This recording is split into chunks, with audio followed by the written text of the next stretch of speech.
because I wanted to talk to you guys really quickly about the fact that everything in our world is basically controlled by corporations in one way or another. Now, this could be that they have a stake in your company. It could be that they're running ads on your show. Now, the problem with capitalism and the way that we're running it at the moment is that we end up in a situation of corruption at all sort of avenues. At the end of every avenue is the person who's paying for your stuff or the person who's providing your stuff. And whoever is paying for your stuff or providing your stuff, you are at whim and will and the mercy of them and what they want. Now, let's take an example. I don't know. A channel, for instance, like Joe Rogan. Okay? Joe Rogan shares things that maybe wouldn't be necessarily allowed on the mainstream media. Why? Because the corporations that put money into pay for the advertisement and the backing of those channels don't want certain things being said. Why don't they want those things being said? Because it's not good for profit, not good for money. And so if you are somebody that is reliant on one of these corporations to keep your money coming in, your channel up, your whatever, whatever it is that you're running, then you are going to be doing whatever your investors want you to do. You will end up saying, doing, being, showing, whatever it is that's good for keeping that money coming in. And whether it's done through, conspiracy or just the fact that that is the way that the system's set up, and so it happens automatically, it doesn't really matter. Because at the end of the day, the outcome is always the same, and the outcome will be corruption for profit. Now, thinking about a show like Joe Rogan's, he was on YouTube. He's taken his channel off of YouTube, mainly because YouTube will censor rhetorics, ideologies, and things that they don't find are helpful for whatever agenda they are pushing. Now, I'm not necessarily saying conspiratorial agenda. The agenda is always to make money. Now, that could be with, a side offering of conspiracy.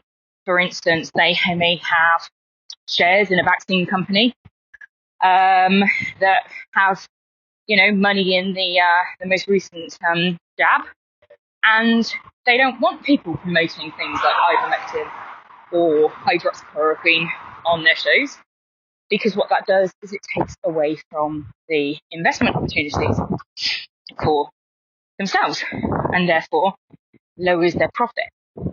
I hope you can see how that could be a cause or a factor in censorship. Now, the problem is with our society at the moment is we've got such lax rules with things. We have people in power who've got vested interests in certain things. And this means that perhaps they have a less than legitimate reasoning for pushing certain things into our society, into the public eye, or going along with certain rhetoric. And this level of corruption we can see worldwide. I think that in the UK it's done in a sort of, I don't know, a quiet fashion, and then for some reason the UK public seems to have no kind of anger in them anymore for these things. And look at the billions of pounds of contracts for PPE that was never delivered, that were given out over the pandemic, that were given to, cronies of the Tory party, for brand new companies that had just been set up with no history of being able to supply the things that they had taken the contracts for. And that is those are the things that have been done legally, okay? Those are the things that have been done legally through cronyism and nepotism. Now, that's not even to talk about the fact that I think about £3 billion have gone missing gone awry. And why is nothing being done about this? Well, often because the companies who are regulating these transactions and these businesses are also run by friends, mutual relationships, companions, ex-ministers, or whoever you would like to point out. And we can see this happening a huge amount across the world. Certainly in the West anyway, where I keep a firm eye, in America and in the UK. And because the regulations and the regulators are created and stipulated and monitored by people who are almost in on the sham's allowed to continue. And this isn't just something that is small and, minimal, as we would hope, maybe one or two corrupt and parts of corruption. The fact of the matter is that this is something that is practically the norm now. And you will see big members of parliament, particularly from the Tory party, gaining, big roles in companies like medicine, business, banking, governmental, regulation. And so the people that are regulating are also the people who kind of created these laws. It's like me doing something that I shouldn't be doing, and then my mate who's a copper coming along and saying, "Oh, it's all right, don't worry, I'll lift the size," because it also benefits him as well. If I say, "Oh, don't worry about it," if you look to the side, I'll buy you 100 quid. And what we need to recognise is actually that prior to this, it was the mafia that used to run like this. And now, actually, the new mafia is the governmental agency.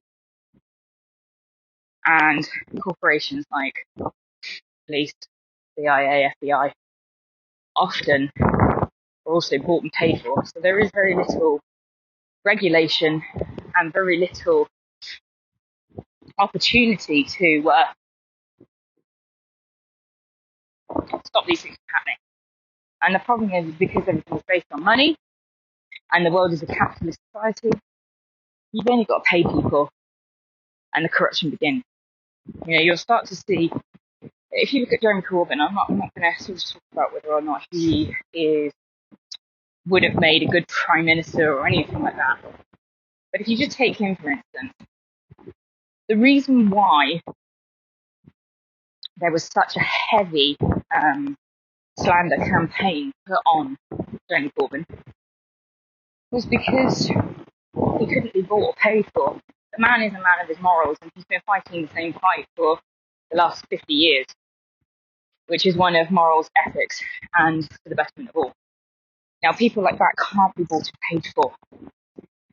And so you don't want somebody like that in power because you can't corrupt them. And who is the infamous they? Well, it doesn't necessarily have to be some, Illuminati ideology, but it certainly is the companies that will benefit, and for the investors or whomever, that will benefit from changing laws, regulations, and from mildly corrupting things left, right, and centre. And so, for instance, with the recent issue with the pandemic, often things were being continued, stated, pushed, and allowed, not because it was saving lives, not because it was for the good of humanity, but because it made money for people. And as I said in the the podcast that we did recently, I think they were the guys on the right side. You'll find that if you follow the money, you will easily begin to find the infamous they that corrupt things. And I think personally that we should not have career politicians. We should not allow people who are in Parliament that have vested interest in things. There shouldn't be a situation where people are making legislation about the health and protection of the health and of the population when they have shares and stakes in companies that are making vaccinations or PPE or any of that stuff, because actually what we're doing is we're creating opportunities, massive opportunities for corruption. And I'm not asking you straight up just to believe what I'm saying. What I am saying is take your time to look at this yourself. And if you think I'm wrong, don't just sit there and say, oh, you're wrong, it's conspiracy theory, you're mad. Go and take the time to actually have a look in to the vested interests of, say, Rishi Sunak, for instance, or Boris Johnson, or any of our kind of, leaders at the moment. For instance, Theresa May and her husband's stake in G4S and what they've done to kind of like the prison systems and the healthcare system as a result. And you tell me that if you think that Theresa May, for instance, is such an ethical and humble and wonderful human being, which I'm not suggesting many of us actually are, to be honest, which is why we should be really careful about how we run the country and how we run the world, that they could turn down, billions of pounds, opportunities for corruption, opportunities for her husband, whilst in power. Because I think most of us would probably fail at that, to be honest. But certainly in the way that things are run at the moment, it certainly leaves everybody open significantly more to this kind of corruption. So go and have a think about it, come back to me, and let me know what you think. And I'll speak to you soon.